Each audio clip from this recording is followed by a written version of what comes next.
Ni lazima uwe na haja ya Mungu kukutendea, ya kukufungulia, kukuinukia, kukuinua, kukutofautisha. Ni lazima uonyeshe shauku ya ndani. Kuna mtu naongea naye, wao ndio walimnyamazisha nani? Bartimayo. Wakati Bartimayo anapaza sauti, Yesu mwana wa Daudi, kama ilivyoandikwa katika kitabu cha Marko 10, anasema wakati Bartimayo anasema Yesu mwana wa Daudi unirehemu, wale walimnyamazisha. Alikuwa haoni na ajui Yesu anapitaje, ila amesikia habari za Yesu. Anatumia alichonacho ambacho kiuhalisia ni sauti, ndio anayo, ili apate kufunguliwa. Inawezekana kwenye maisha yako wewe ulichokiweka ni yale yaliyokukatisha tamaa. Inawezekana ulicho nacho ndani ya moyo wako ni kile kilichokukatisha tamaa.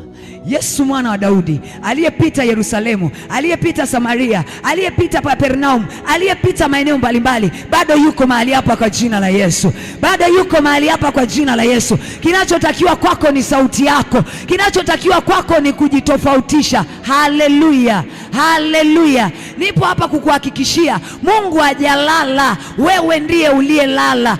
Inuka tena kwa jina la Yesu. Nasema inuka tena kwa jina la Yesu. Naongea na mtu anayekwenda ng'ambo ya pili asubuhi ya leo. Naongea na mtu anayetaka kutofautishwa asubuhi ya leo. Ninaongea na mtu anayetoka kwenye hiyo miungu ya kwao kwa jina la Yesu. Sema nainuka tena. Sema nainuka tena.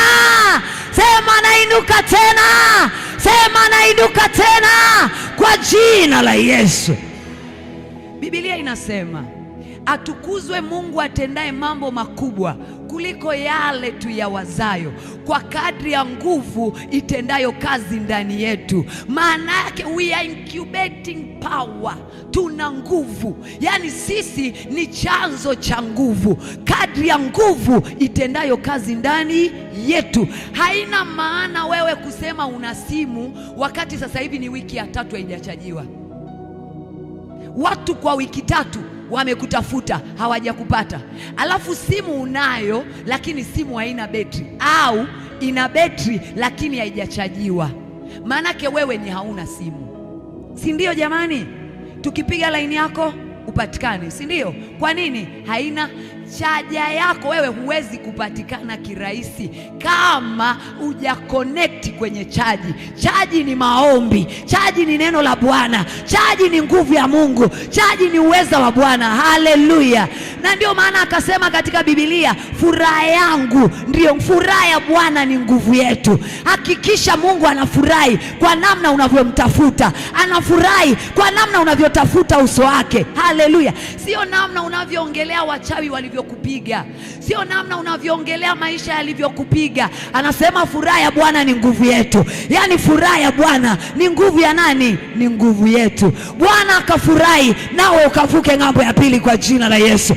Bwana akafurahie maisha yako nawe ukavuke kwenye misingi kwa jina la Yesu.